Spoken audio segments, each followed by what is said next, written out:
People once believed that death was the worst punishment in Rome. It wasn't.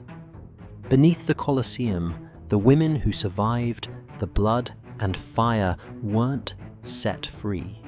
They were spared only to be owned. When the roar of the crowd died away, they were dragged into the cold stone tunnels where identity was stripped and flesh was priced like merchandise. 12 silver coins for a body still whole, 8 if torn or scarred. They were not killed, they were kept to serve those who survived through violence. Their bodies became trophies of victory. Their silence became chains to calm the madness of Rome's champions. Rome didn't call it cruelty, it called it mercy. Because in the empire's ledgers, even compassion had a price.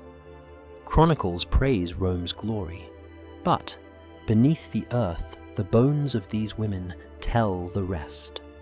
The part history tried to bury. If you value truth over legend, stay.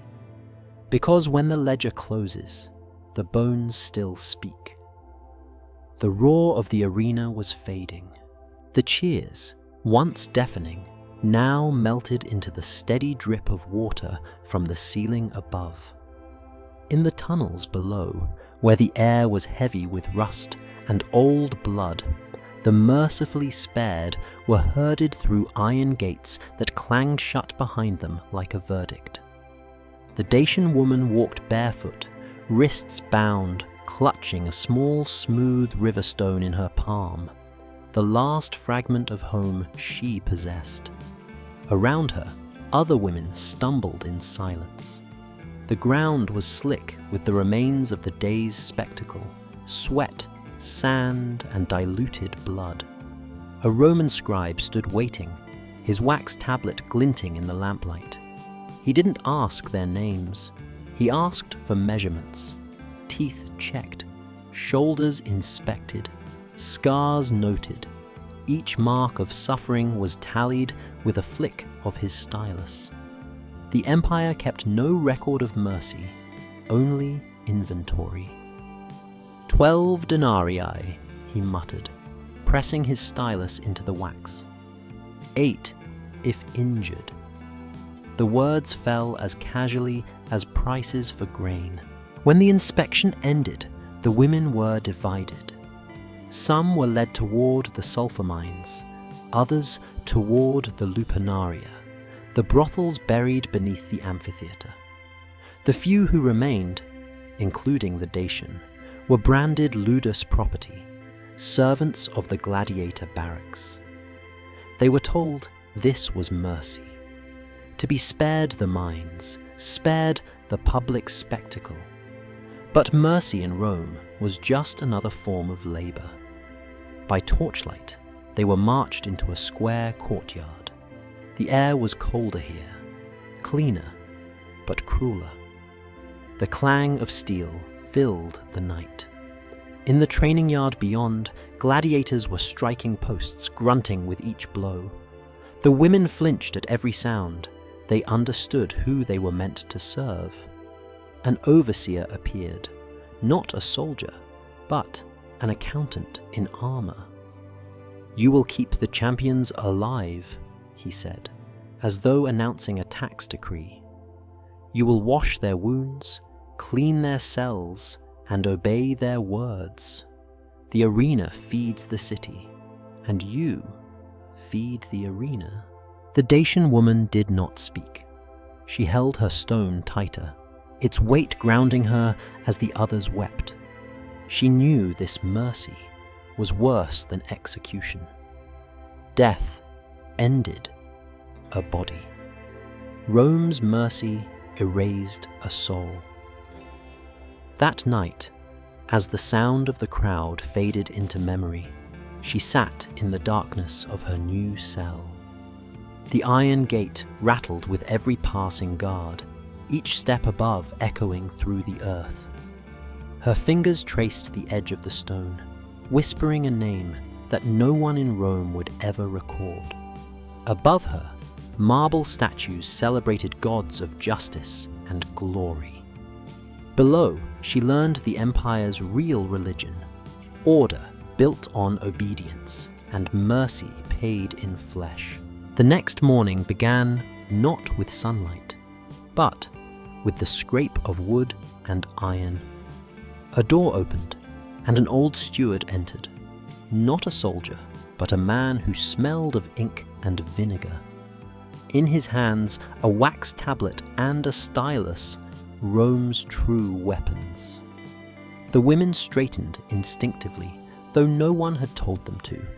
He didn't shout, he didn't threaten, he calculated. The Dacian woman watched as he walked the line. He checked teeth, measured height, noted scars, and turned every detail into a column of numbers. He didn't see women, he saw assets. To him, each body was a figure in the ludus ledger, a balance between profit and control. One woman was rejected for a limp, another was sold immediately to the lupernaria. When he reached the Dacian, he paused. He studied her hands, her shoulders, the defiant way she held his gaze. His stylus pressed sharply into the wax. A mark. She didn't know what it meant, but she knew it wasn't freedom. Hours later, the chosen few were separated from the rest. The others were chained together and led toward the tunnels, their cries swallowed by the echo of iron gates. The Dacian remained behind with 3 others, surrounded by guards who said nothing. When the last footsteps faded, silence filled the cell like water filling a grave. Then another man entered, the Lanista, master of the Gladiator school. He was nothing like the steward. His movements were deliberate, almost ceremonial. A man accustomed to control, not cruelty, because control was the highest cruelty of all. He set down a set of documents, sealed with red wax. He looked at them, not the women. "You have been spared," he said softly, as though bestowing honor. "You will serve the ludus. You will serve its champions. You are no longer slaves of the market. You are servants of Rome's glory." No one spoke. The Dacian's throat felt like stone. She understood the word serve. In every language it meant the same thing. He continued, tone coldly professional. "The ludus must remain stable. My men are valuable, strong, dangerous, superstitious. They need anchors, companions, those who can remind them of their humanity." He looked up for the first time. "You will be those reminders." The words fell like ice. He wasn't talking about service. He was talking about ownership, disguised as responsibility. Each woman would be assigned to a fighter, a guardian of his peace, as the Romans phrased it. But everyone in that room knew what that meant. He gestured to the steward. The wax tablet was opened. Each record number, corresponded to a gladiator's identification code. They were matched like entries on a ledger. One woman for one weapon, one body for one storm. The steward read aloud the names of champions. Marcellus, Rufio, Windex. When he reached the last, the Lanista's gaze settled on the Dacian. "You," he said. "For Windex, our champion, it is an honor." Honor. The word felt like mockery. Windex. The name rippled through the cell. A fighter, undefeated in a decade. A killer who had slain lions bare-handed. To the crowd, he was a god. To her, he would be a sentence. The Dacian did not bow. She didn't move. For a moment, The torchlight flickered against her face, and the Lannister saw something he didn't recognize. Defiance that wasn't born of ignorance, but conviction. "I serve no one," she said.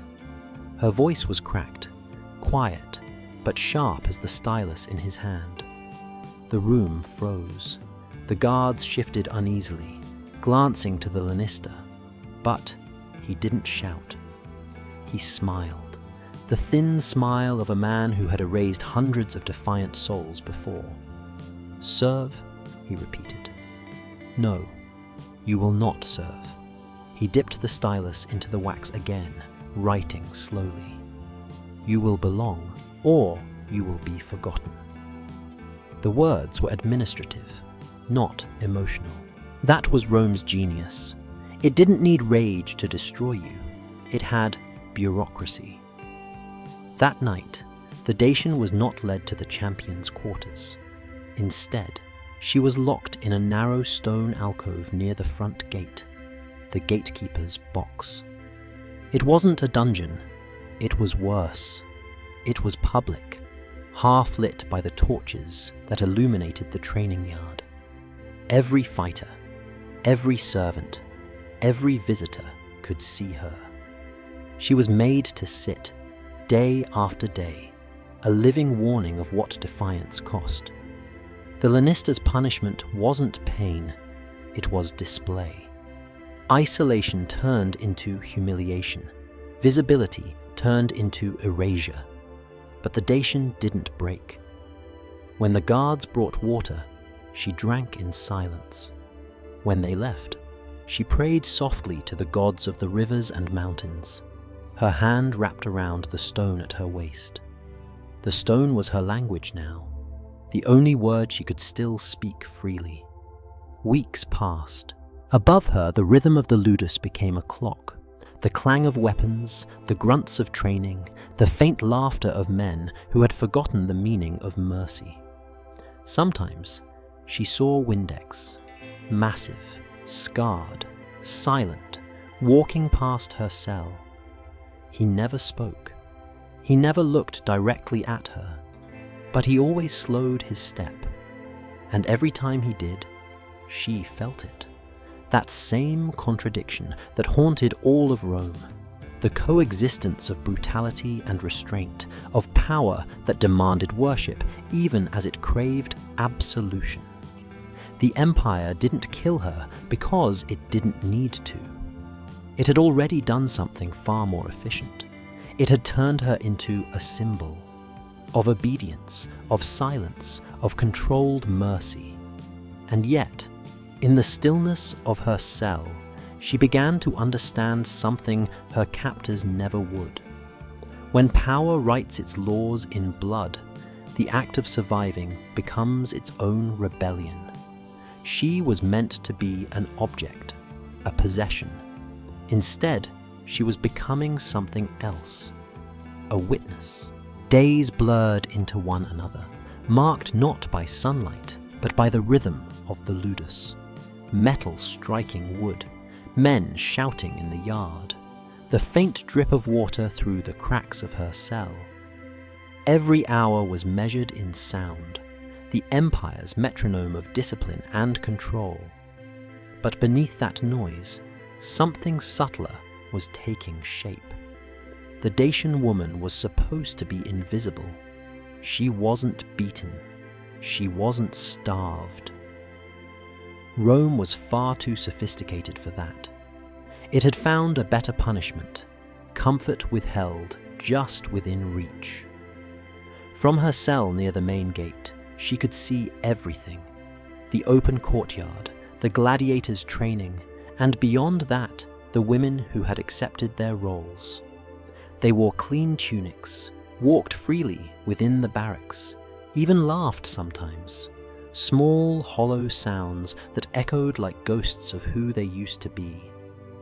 They were fed well, given baths, treated with a strange, distant civility. They were no longer slaves. They were companions. At night, she heard the sounds from the champion's quarters, doors creaking, muffled voices, the soft scrape of sandals against stone. It wasn't violence. Not exactly. It was something colder, routine. The Empire had found a way to convert brutality into bureaucracy.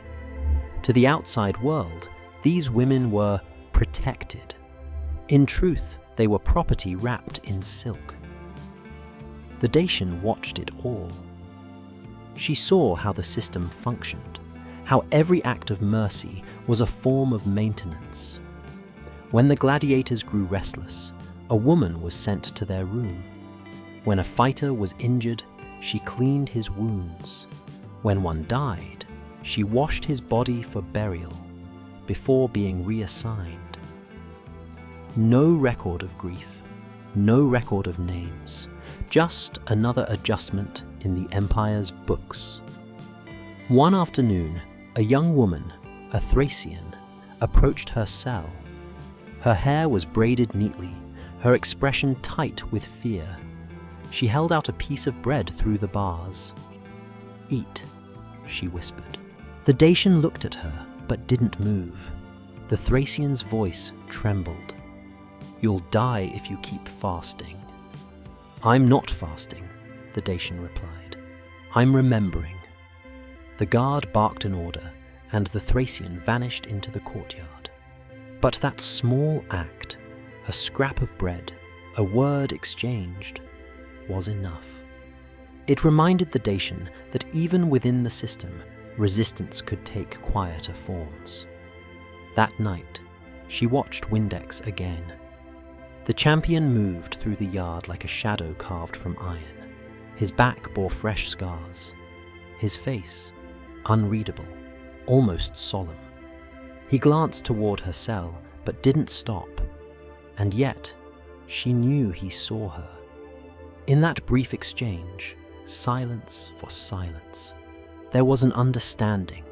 Both of them were owned. Both of them survived by pretending to obey. The next morning, the steward returned. He carried another wax tablet, freshly pressed and gleaming in the torchlight. The women were lined up again. He read out new assignments, transfers, replacements, valuations. Every line was another life rewritten in the Empire's neutral tone. No one dared to ask what happened to the names he skipped. When the Dacian's turn came, the steward paused. Her record was blank. He frowned slightly, turning the tablet to the Lannister beside him. "She's still unassigned," he murmured. The Lannister didn't look surprised. "Leave her. A reminder is more valuable than a servant." A reminder. That was what she had become. A living symbol of consequence. A proof that defiance could survive, but not escape. Weeks later, the Dacian's body had grown thin, her eyes sharper. She no longer counted days. Instead, she memorized sounds. The way the gates groaned at dawn. The cadence of chains being lifted from hooks. The precise moment when the arena crowd above reached its peak roar. When death was cheered like theatre. And beneath it all, she began to hear something else. Whispers. Some of the other women, those companions who served the champions, started passing glances toward her cell. When the guards were gone, one of them left a piece of cloth near the corner, woven with a symbol she recognized from her homeland. A spiral. A sign of the river gods. Someone remembered. It was then she began to understand what survival meant inside the Empire. It wasn't submission, it was persistence, silent, disguised, buried beneath obedience. Rome could brand her, rename her, assign her, erase her, but it couldn't force her to forget. and as long as memory endured, so did rebellion. That night, as thunder rolled faintly over the city, she whispered to the stone she kept hidden at her waist. "You're still mine," she said. A small sentence, swallowed by the dark, but in a place where everything was owned, possession of even a single word, a single memory, was victory. Above her, the arena roared once more, another day's bloodshed. Below, the Dacians sat unmoving, steady as the stone she held. Rome believed it had mastered mercy. But mercy, she realized, was the empire's greatest illusion, a theater built to hide the machinery of control. And as the torches burned low, she whispered to the silence around her, "They think mercy saves.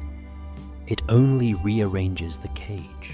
Rome's greatness was measured not in compassion, but in calculation. Every life beneath the Colosseum, gladiator, slave, prisoner, or captive woman, existed within a system of numbers, not names. The empire didn't waste its cruelty, it invested it. The Dacian woman learned this truth through observation. From her cell near the gate, she saw the rhythm of the ludus unfold like an equation. At dawn, gladiators were weighed and fed. At noon, trainers recorded every strike and wound. By nightfall, a clerk walked through the corridors carrying a stack of wax tablets, marking injuries, food consumption, morale levels, and stabilizing influences. That was what they called the women now. Not wives, not so. Stabilizing influences. She soon understood. Her survival was part of Rome's economy of order. Every man who fought for the arena represented a financial risk, a weapon that might break, a killer who might rebel. So, the empire created an ingenious safeguard, human attachments, disguised as mercy. For every champion, a companion. For every weapon, a woman. Rome had found a way to turn affection into administration. The Lanista explained it once during an inspection of the barracks. "These men kill for glory," he said, "but they live for comfort. Remove that, and they become unprofitable." He wasn't talking to the women. He was talking about them, as if they were tools, well-oiled parts of a larger engine.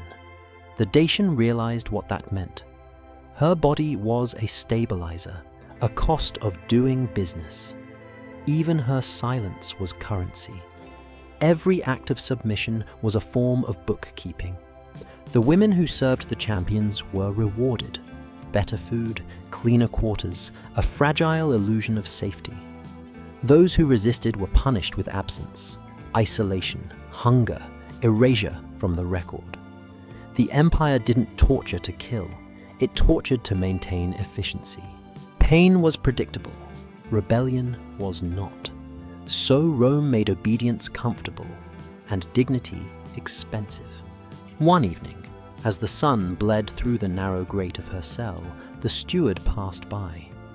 He paused when he saw her, thin, unbroken, still unassigned. "You've survived," he said softly, as though surprised. "Rome rewards endurance." She said nothing. He smirked. "You could be moved. Serve the champion, perhaps." He's asked again. Her pulse flickered. Not from fear, but from anger. "Serve," she said quietly. "You mean replace?" The steward chuckled. "Call it what you like. We call it balance." He left without waiting for her answer. That night, she dreamed of the river where she'd found her stone, a place of clarity and current. When she woke, the sound of chains and chanting filled the air. The arena above was alive again. Another match. Another death for spectacle. She pressed her ear to the cold wall and listened. The crowd's cheers rose like a tide. But this time, she noticed something deeper beneath it. A rhythm she'd never heard before. A pattern in the noise. It wasn't celebration. It was calculation.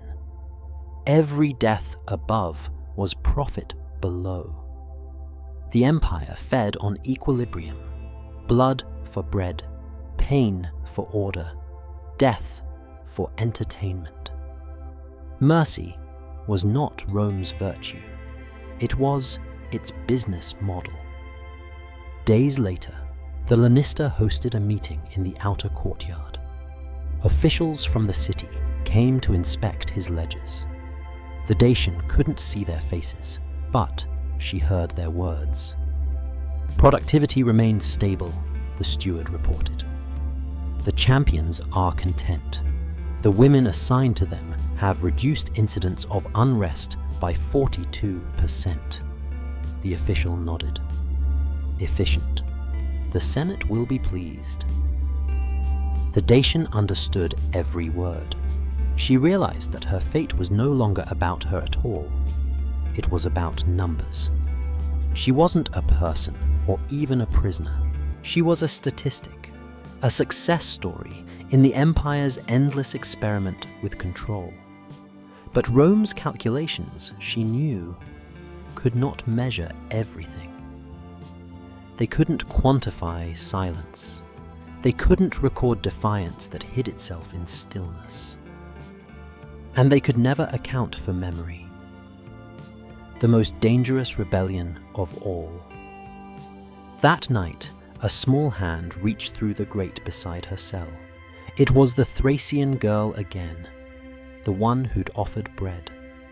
She pressed something into the Dacian's palm, a thread of red wool knotted at both ends.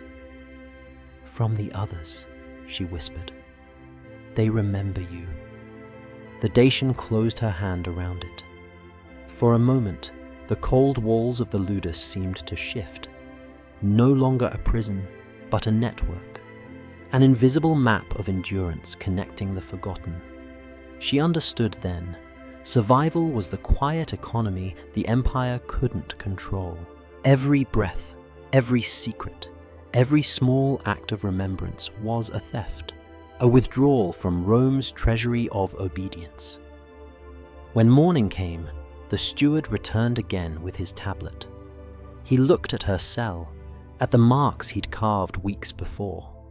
The wax was starting to fade in the heat. He pressed his stylus down, tracing over the lines. The Dacian watched him, unblinking. "You should be grateful," he said. "You've been spared." She leaned closer to the bars, her voice low and steady. "Spared?" she whispered. "No, you've just changed the method." The steward stared at her for a long moment, as if realizing she was no longer something Rome could catalogue. Then he turned and walked away, the sound of his sandals echoing like a signature across the stone floor. In the quiet that followed, the Dacian finally smiled, not from hope, but from knowledge, because she had seen the truth carved into the empire's heart. Mercy was not forgiveness. It was management, and one day, every empire that treated compassion as currency would discover the cost of its own ledger. When her cell door finally opened again, it wasn't the steward who stood there. It was a guard, carrying no chains. Behind him, a man broader than the doorway itself. Windex, the champion of the ludus, the undefeated beast of Rome's games. His shadow stretched across the stone floor before he did. The Dacian didn't move. For a heartbeat, she thought this was it. that the reassignment the steward promised had arrived at last. "Stand," the guard ordered. She didn't. So the guard gripped her arm, forcing her upright. But Windex lifted a single hand, a signal. The guard stopped instantly. In the torchlight, his face was brutal and quiet, a jaw carved by scars, a gaze that had seen hundreds die and never flinched. Yet when his eyes met hers, they didn't carry the hunger she'd seen in the others. They carried exhaustion. He nodded toward the courtyard. "Walk." No one spoke as she followed him through the stone corridors. The air shifted from the cold of confinement to the metallic heat of the training yard. The clang of iron against shields echoed like a heartbeat. The other fighters looked up as they passed, their gazes curious, predatory. No one dared approach. Windex was untouchable. He led her not to the barracks, but to a small antechamber lined with old trophies. Fragments of armor, broken swords, cracked amphorae filled with oil. It smelled of wax and iron. He stopped beside a table where a lamp burned low.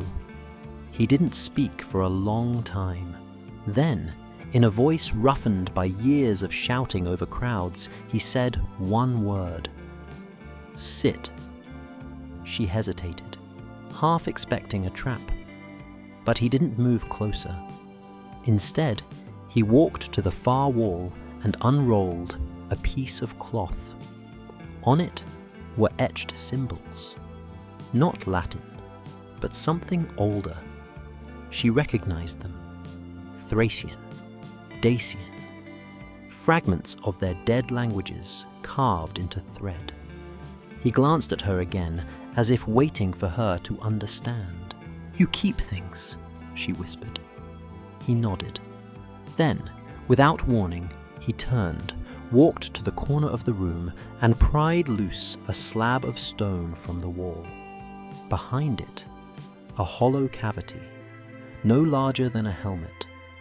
Inside lay a handful of small objects, a broken bronze pin, a seashell, a chipped figurine of a boar, a shard of blue glass. Relics. Things belonging to the conquered. Things Rome had forbidden. He pointed toward the hole, then to her.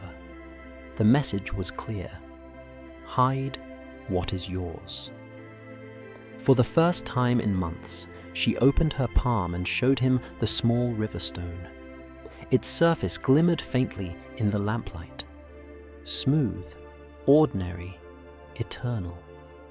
He stepped aside, allowing her to kneel. She placed it between the figurine and the shell, setting it gently, as though laying down a prayer. He slid the stone slab back into place.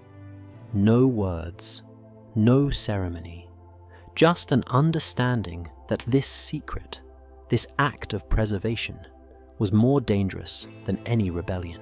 Because Rome could erase names, destroy temples, rewrite ledgers. But it could not stop the human need to remember. She sat quietly while he adjusted the lamp flame. In its flicker, she noticed his arm, covered in scars, yes, but also marked with faint lines of ink beneath the skin. Not Latin letters, Dacian, a name, perhaps. Or a vow.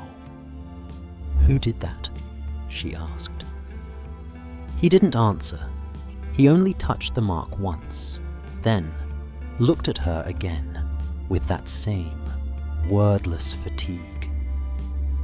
Finally, he spoke. "We all come from somewhere Rome has buried." His voice was low, but it shook something inside her. For the first time since her capture, she realized the divide between captor and captive wasn't as clean as it seemed. They were both possessions, both property of the same empire, trained traded, and accounted for. When she returned to her cell, the guards didn't question it. Windex had spoken her name to the Lanista, and in Rome, a champion's word was worth more than a scribe's decree. The following day, she was moved. Not to the brothel, not to the mines, but to a small adjoining chamber in the champion's wing. A better cell, if one could call it that. Warmer, cleaner.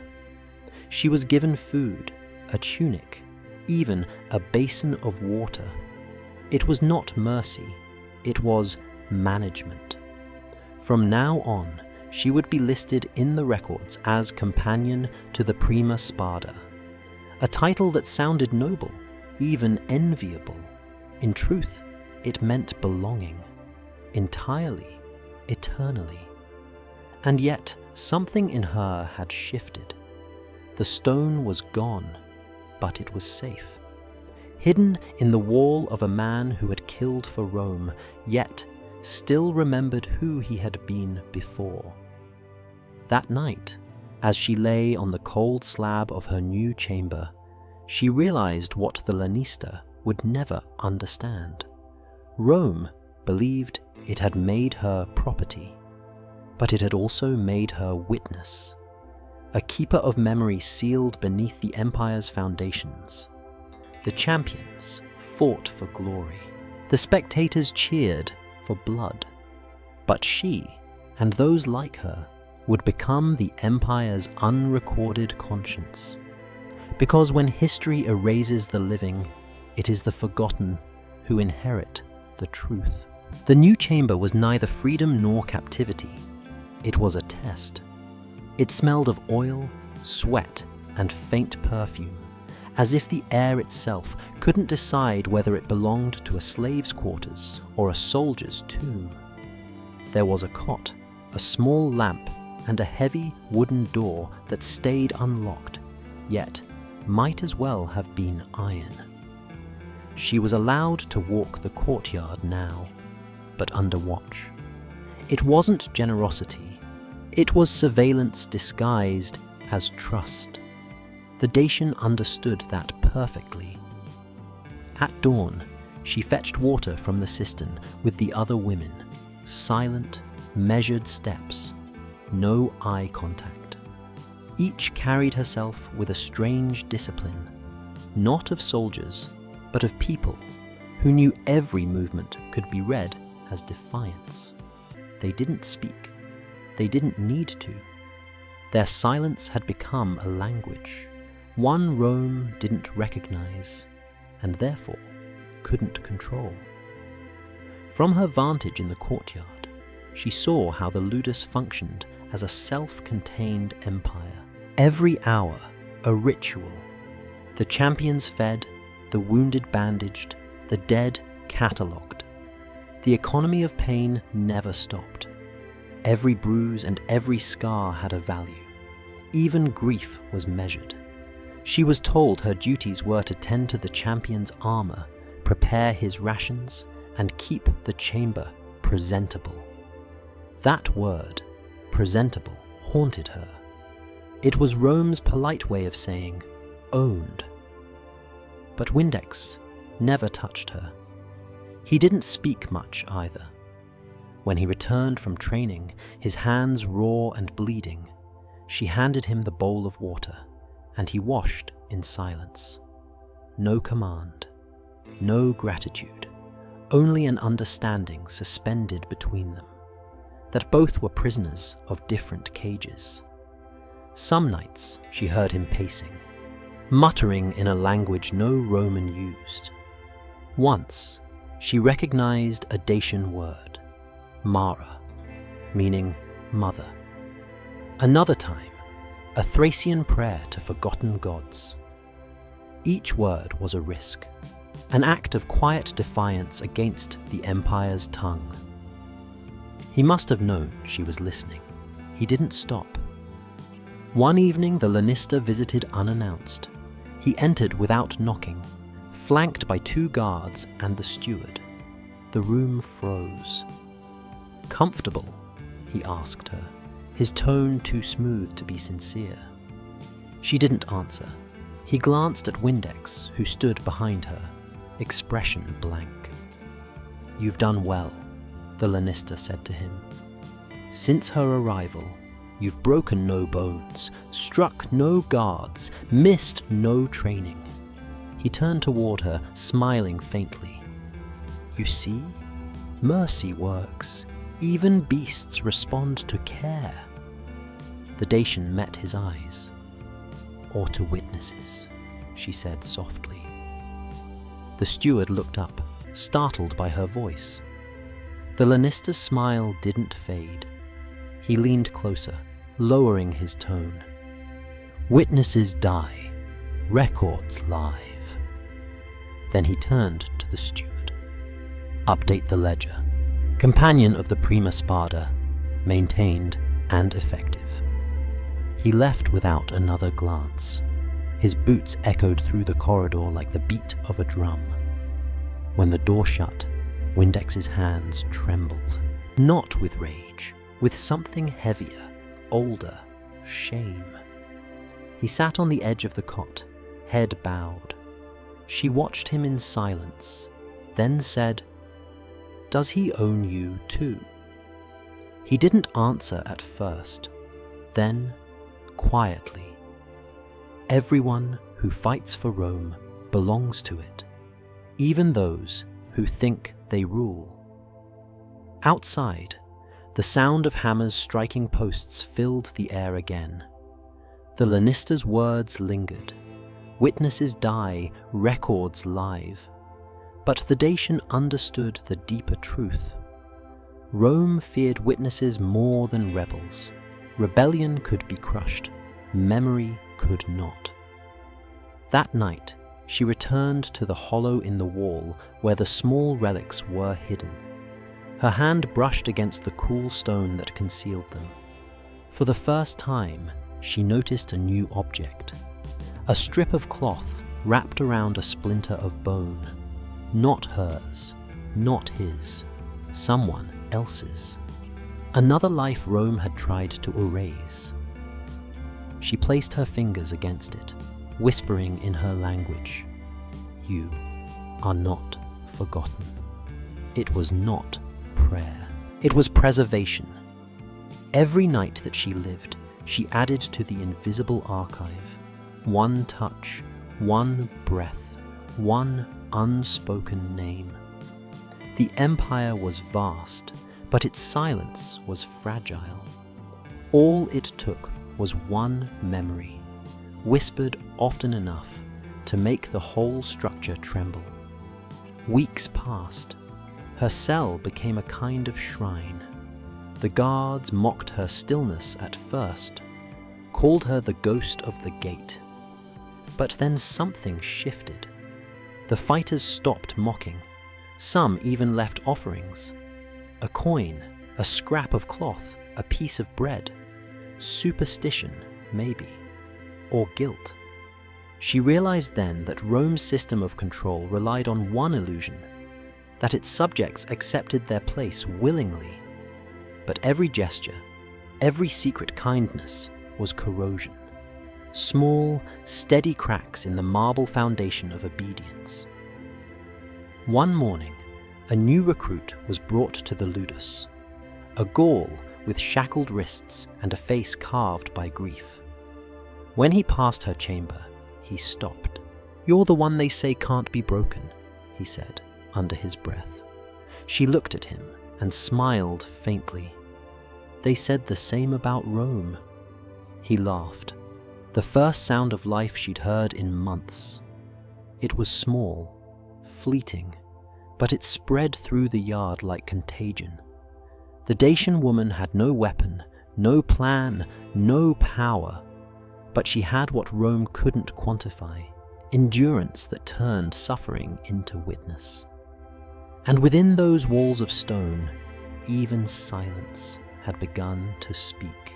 The night came heavy with heat, and the Ludus seemed to breathe, alive, sweating, restless. The men had trained until the sky turned black. The clang of iron had faded into murmurs, the kind that fill barracks when exhaustion and hunger share the same bed. But the Dacian couldn't sleep. She sat by the small slit of her window, staring into the torchlit courtyard. The air trembled with the sound of sandals on stone. Windex was coming. He had passed her door every night for weeks, silent as a ghost, a giant carved from muscle and fatigue. The guards stepped aside without orders. No one questioned the movements of the prima spada. He was worth more than all of them combined. His victories bought their rations. His name kept their empire fed. But this night was different. He stopped at her door and didn't move on. For a long moment, he simply stood there, his shadow spilling through the bars. Then came the sound of a key grinding in the lock. The door opened. The Dacian rose slowly. Her instinct screamed to run, but where? The room was small, bare. There was only one exit, through him. She didn't step back. He entered and stood in the half-darkness. No weapon, no words. He gestured toward the corridor, a small nod, almost a question. "Walk," he said. His voice was deep, raw, as if unused for anything but commands.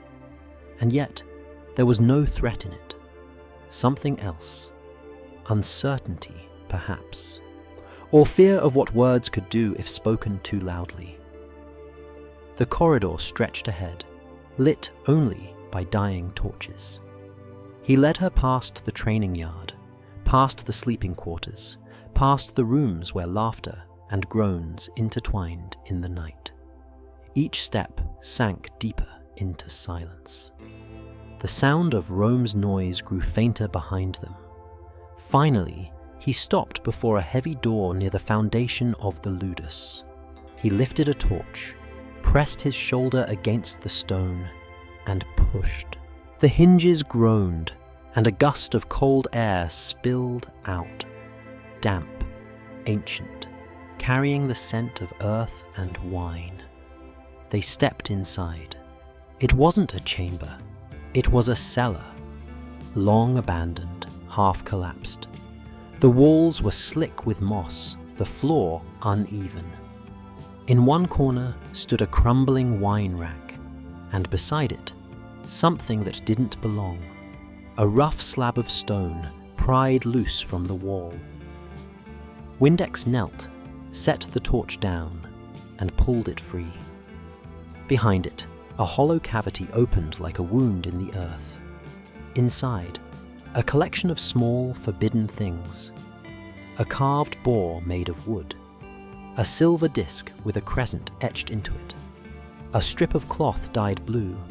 A river pebble smoothed by time. The Dacian gasped. She recognized it. Her stone. The one she had hidden weeks ago. He turned to her, his expression unreadable. "You thought it was forgotten," he said. It wasn't a question. He placed his massive hand inside the hollow, touching the small relics as if counting memories instead of coins. "This," he said quietly, "is what's left of who we were." He looked up. "In the arena, we fight for Rome. But down here, we fight for what it took from us." For the first time, she saw him not as her captor, but as another kind of prisoner. One who had learned to survive by pretending to be free.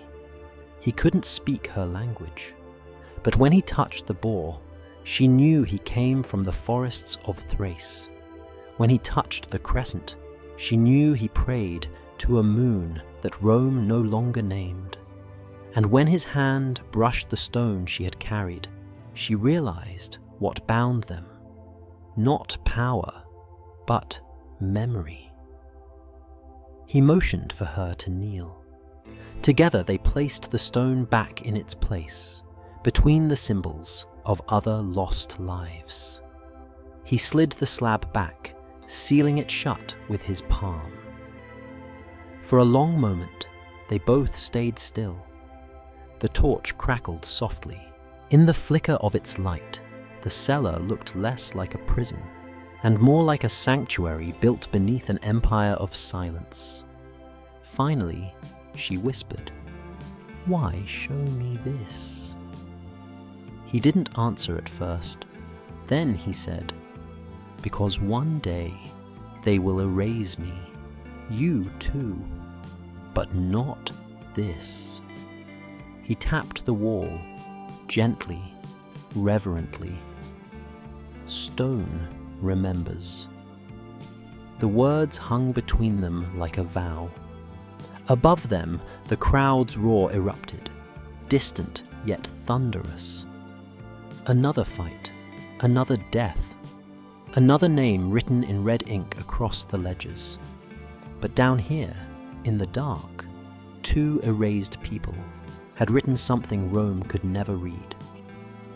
He handed her the torch, eyes heavy but alive. "Go," he said. She hesitated. "You'll be punished." He smiled faintly. Not for silence. They reward that. She stepped back through the door, the torch shaking in her hand. When she glanced back, he was already sealing the stone again, the keeper of their secret history. As she made her way up the corridor, she felt something shift inside her. For the first time since her capture, the tunnels no longer felt like graves. They felt like arteries, carrying quiet, defiant life beneath Rome's empire of spectacle. And as she returned to her cell, she realized the truth she would never forget. The arena above killed the body, but the tunnels below, they preserved the soul. The next morning, the ludus woke to routine. Chains clinking, trainers shouting, the dull rhythm of Rome's efficiency resuming as if nothing sacred had ever happened. But beneath the arena, something had changed. Something invisible, dangerous, and alive. The Dacian woman moved differently now. The guard still watched her. The steward still scribbled her existence in the margins of ledgers. But inside her, the Empire's machinery no longer reached. She carried a secret Rome couldn't touch, that its most loyal servants were also its quietest rebels. The shrine beneath the foundations became her compass. She began to notice its echoes everywhere, in the small, precise gestures of those who seemed broken but weren't. A Thracian woman scrubbing blood from a shield, humming a tune that was too old to be Roman. A Syrian captive who traced symbols into the dust, then erased them before the guards passed. A Gaul who offered her half a crust of bread shaped like a crescent moon. Every act, every breath was a signal, a pulse of shared remembrance. They were building something under Rome's nose, a faith without temples, a rebellion without swords, a resistance made of memory. At night, she would wait until the guards grew bored, then slip into the passage near the cistern, the one that led to the cellar. She never brought light. She didn't need to. She could find her way there by sound. The slow drip of water, the scrape of air moving through cracks in the stone. The place called to her like a heart beneath the skin of the Empire. Inside, she would kneel before the sealed wall and whisper the names she remembered, her mother's, her village's, her friends. Then she would add new ones. Each day, someone vanished from the ludus, sold, reassigned, or quietly executed for insolence. And each night, she returned to add their memory to the invisible archive. But she wasn't alone. Others began to follow, silently, one by one. A Greek scribe with burn marks on his hands, a Nubian healer whose tongue had been cut so she could never speak her own language again. Even a guard once came, trembling, eyes wet, and left a child's wooden toy in the corner before fleeing without a word. The shrine grew, not in size, but in meaning. It became the soul of everything Rome tried to bury. And yet, the more sacred it became, the more dangerous it was. One evening, the Dacian found the cellar door slightly ajar. Inside, the torchlight was wrong.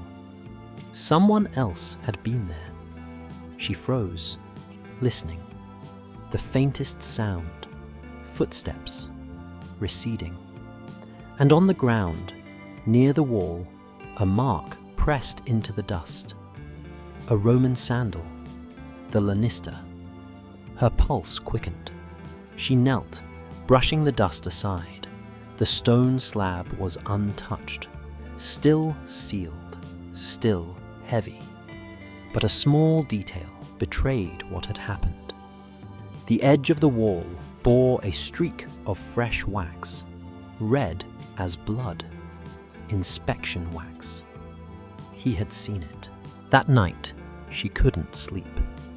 The ludus felt tighter, every sound sharpened, every whisper a threat. By morning, the guards were everywhere, doubling patrols, searching quarters. The steward's tablet clicked faster than usual. Someone had told him that the ledgers were incomplete, that things were being hidden. And then came the worst sound of all, the creak of Windex's door. He was being summoned. The Dacian waited until nightfall before daring to move. She slipped out again, through the same corridor, heart pounding. When she reached the cellar, the air was thick with dust. The slab was open. Inside, the relics were gone.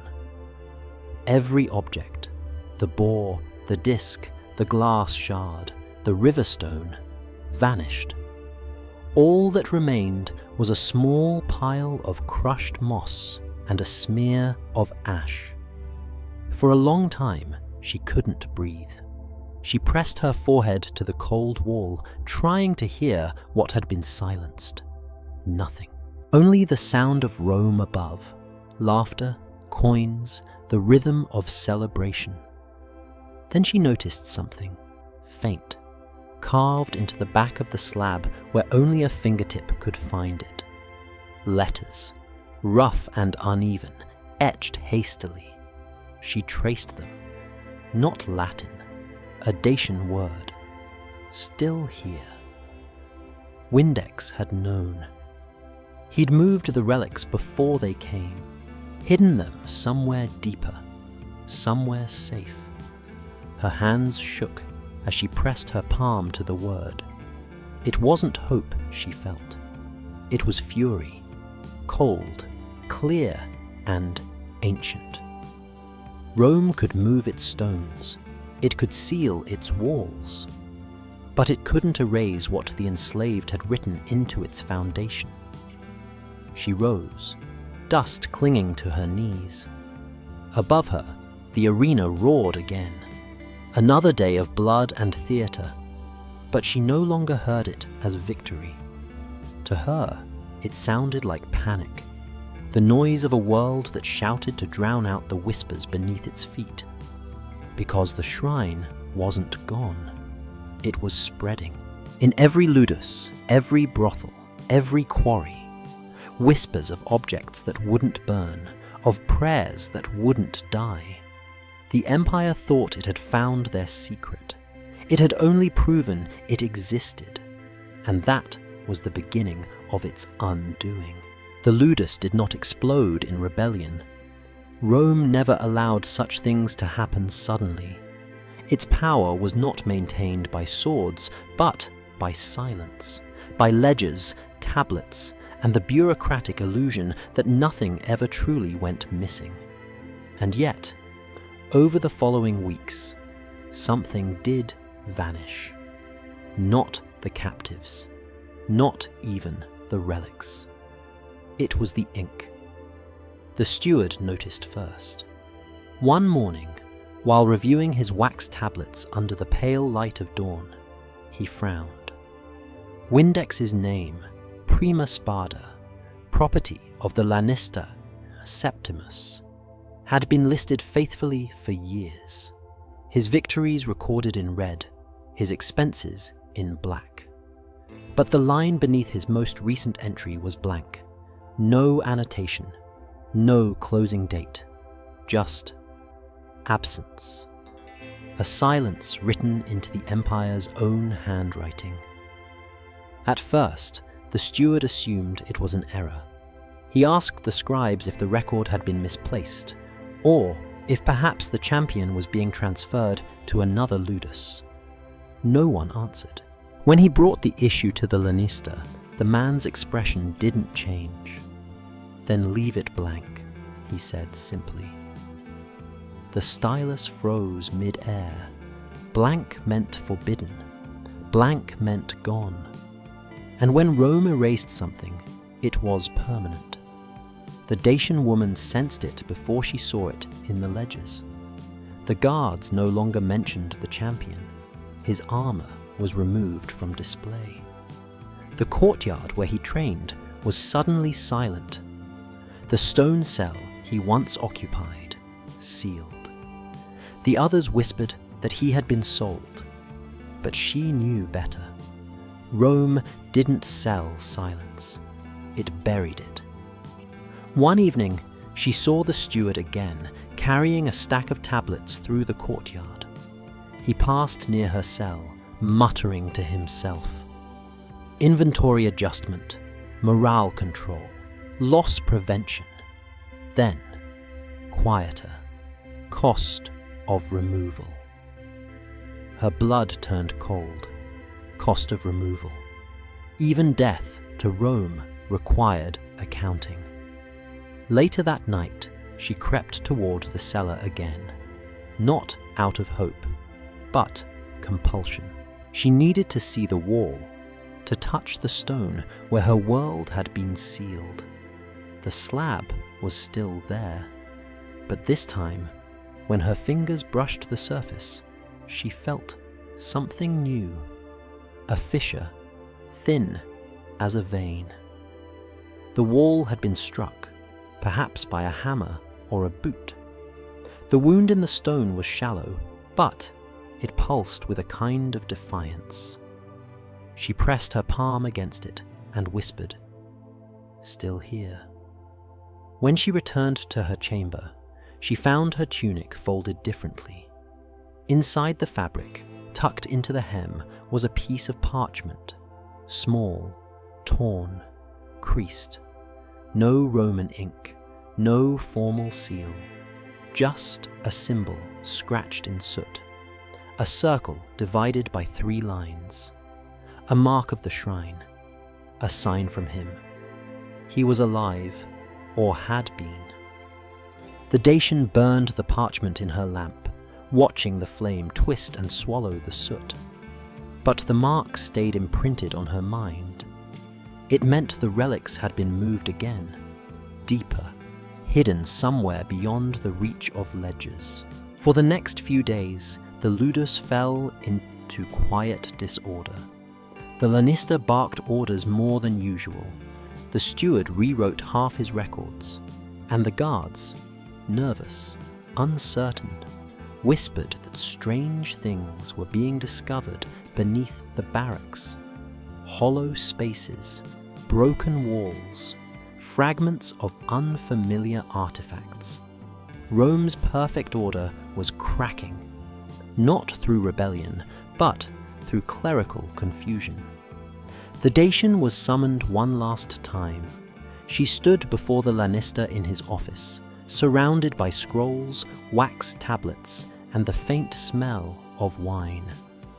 He looked tired, or perhaps afraid. "You've been here too long," he said. "You will be moved to another ludus in Campania." Her heart steadied. Rome had decided to relocate the evidence, erase the witness. She said nothing. As he dipped his stylus into the ink, she stepped closer to the table. On his ledger, she saw the line where her name should have been. But, instead, there was only a number, Hamstrage D17. Companion, status, expunged. Next to it, Windex's entry, red ink, then nothing. A clean void, the Roman kind of execution. "Do you ever wonder," she asked quietly, "what happens to the people you erase?" The Lannister didn't look up. They stop existing. That's what power means. She leaned in, her voice calm but steady. "No, that's what fear means." He froze for half a second, enough for her to see it. That tiny flicker in his eyes.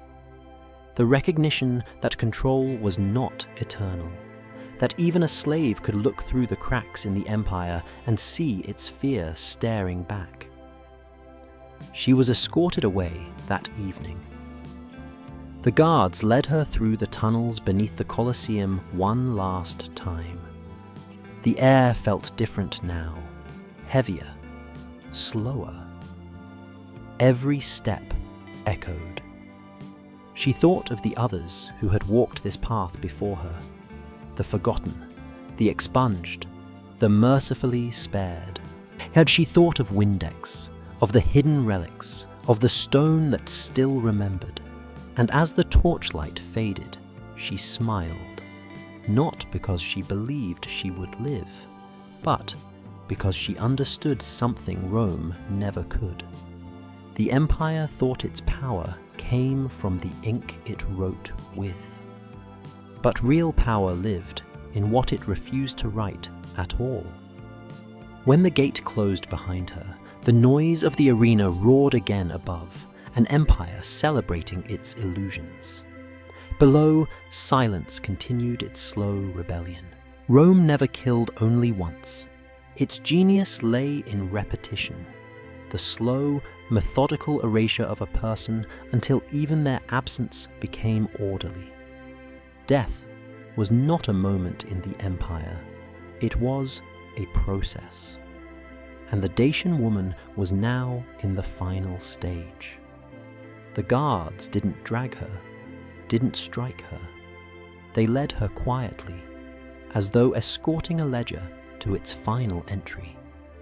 Her wrists were bound, but gently, with ropes softened by use.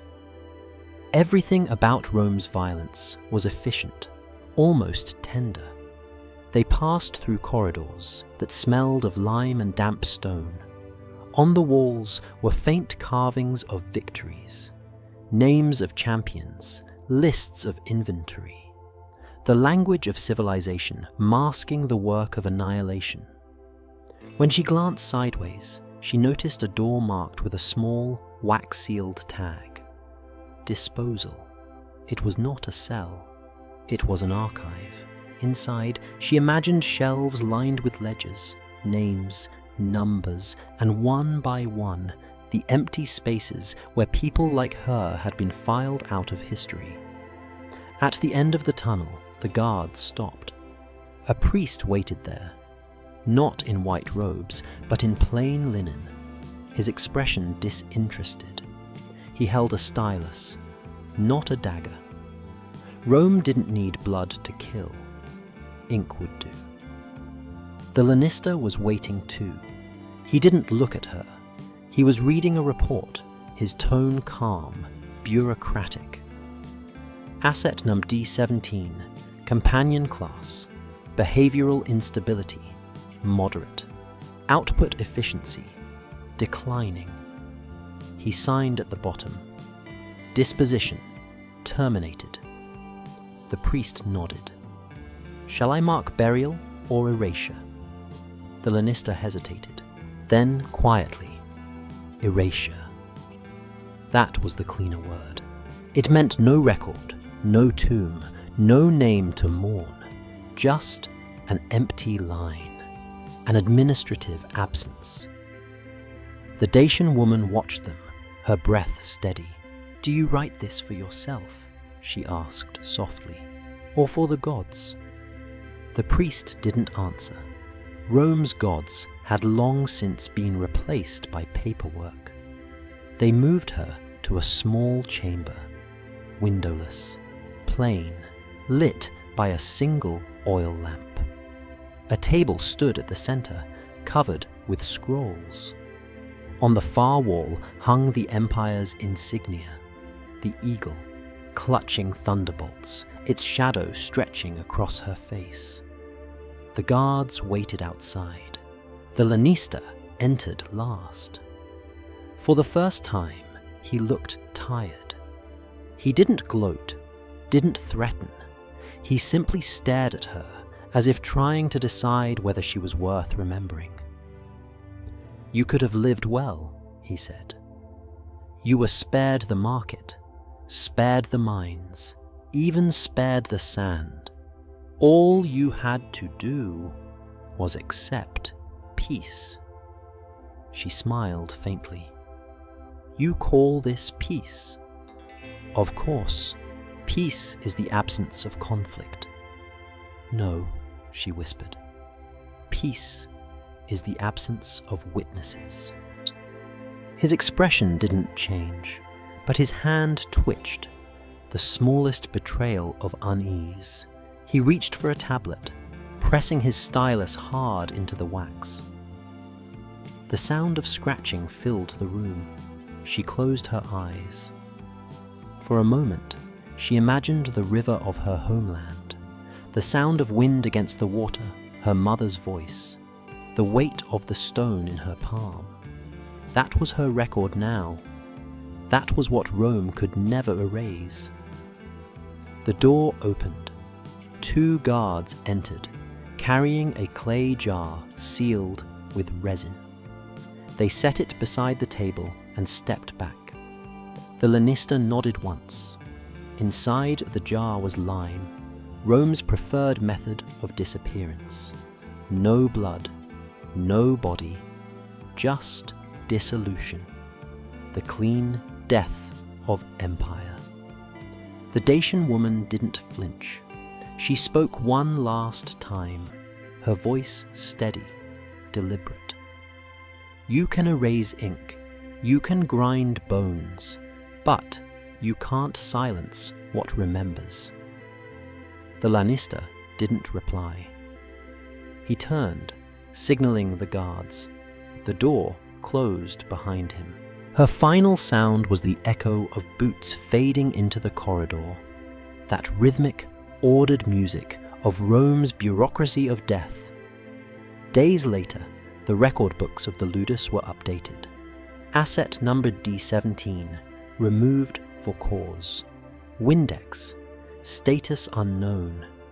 The ledger was clean, but history is never clean. Years passed, and the Ludus changed hands. The ledgers were recopied. Each copy introduced a small error, a misprint, a missing line, a faint smudge where ink refused to stick. And in one of those smudges, in the corner of a wax tablet now housed in a provincial museum, there remains a mark, faint, deliberate, defiant. 3 intersecting lines forming a circle, the same symbol that had been drawn in soot and hidden in her tunic. It was small, nearly invisible, the size of a thumbprint, but it was enough. A message to anyone who looked closely enough to see what the Empire had tried to hide. Rome's perfect order, interrupted by memory. And in that interruption, her survival. Centuries passed. The roar of the arena fell silent, its sand buried under weeds, its arches gnawed by time. The ledgers turned to dust, the ink to ghosts. But beneath it all, beneath the marble, the lime, the soil, something waited. In the early 2000s, archaeologists excavating the Ludus Magnus site near the Colosseum struck stone deeper than expected. They thought it was just another drainage channel, one of hundreds that laced the underbelly of Rome. But as they dug, they uncovered a sealed pocket of air, a cavity behind a collapsed wall. Inside were fragments, a cracked figurine of a boar, a small bronze disc, a sliver of blue glass, and a smooth stone, river-worn and cool to the touch. At first, they catalogued it as ritual debris. That's what the reports always said, when the past refused to fit into Rome's official story. But one researcher, a woman named Dr. Callista Marin, noticed something strange. Each object came from a different province: Dacia, Thrace, Syria, Gaul. And on the inside of the stone slab that sealed them, scratched in faint letters, was a symbol, a circle divided by 3 lines. When she traced it, the stone left a smear of soot across her gloves. Someone, long ago, had marked it from the inside, not an emblem of victory, a seal of witness. The report was never published in full. It was dismissed by her colleagues as an anomaly, a coincidence of artifacts misplaced by slaves or workers. But Dr. Marin knew better. She found traces of wax, Roman administrative wax, on the slab's edges, proof that it had once been officially sealed and later resealed in secret. Whoever had placed those objects inside had done so after the empire declared them erased. The discovery haunted her.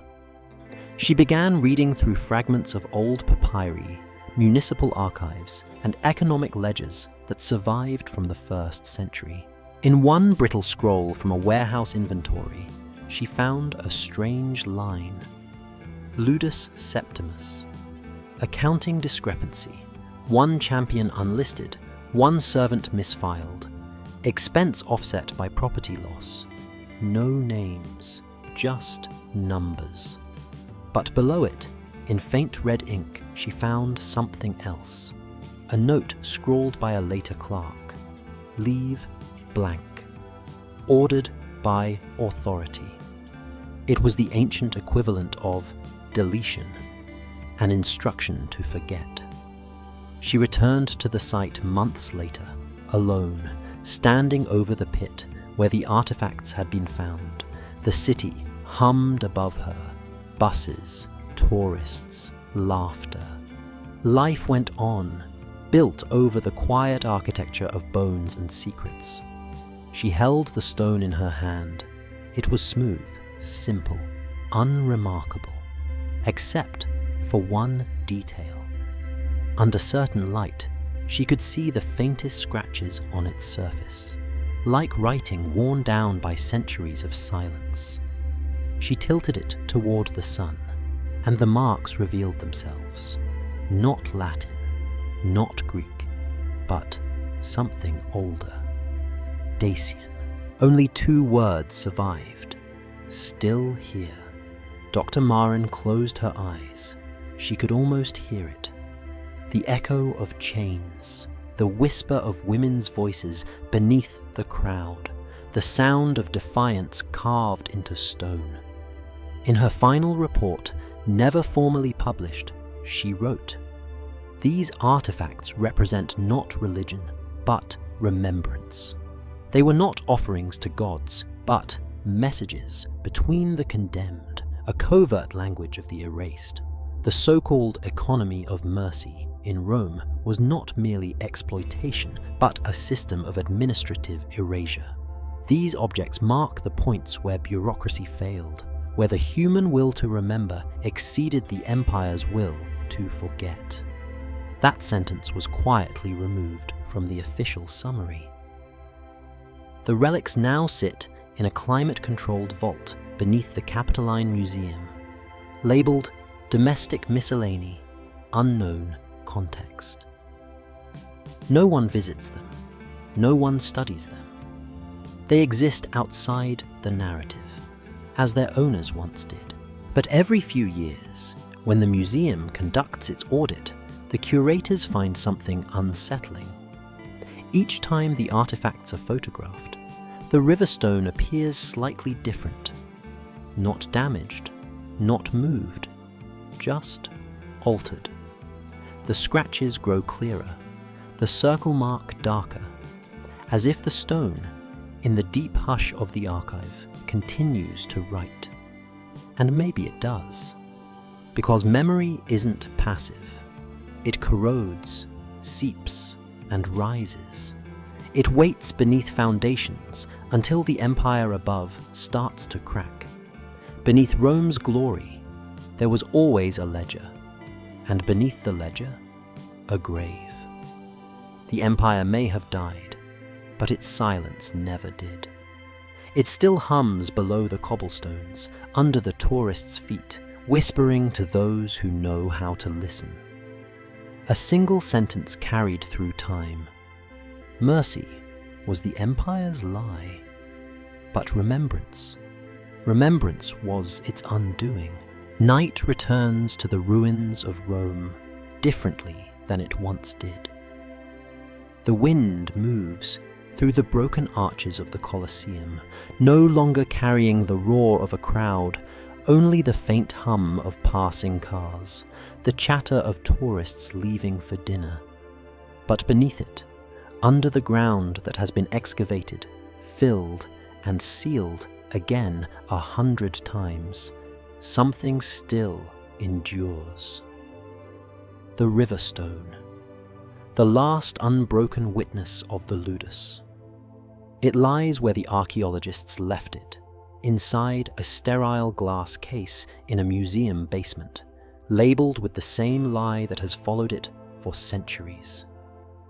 Domestic object, provenance uncertain.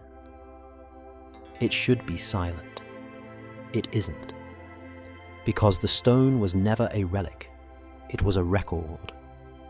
Not of the empire's victories, but of its crimes, written not in ink, but in endurance. Every scar on its surface is a fragment of breath, a soundless syllable of what Rome tried to erase. Visitors who see it feel nothing special. A dull, grey pebble among more beautiful artifacts. But under the right light, when the curators dim the gallery to protect the pigments, the faint carving reveals itself again. 3 lines intersecting in a circle, the sign of those who refused to vanish. It's easy to miss, but if you lean close enough, the illusion breaks.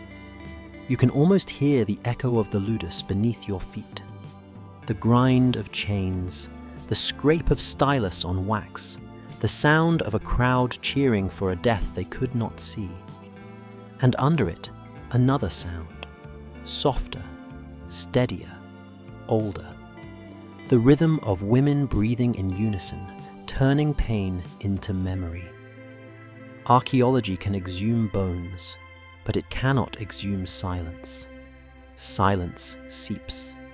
It travels through the cracks of marble and empire alike.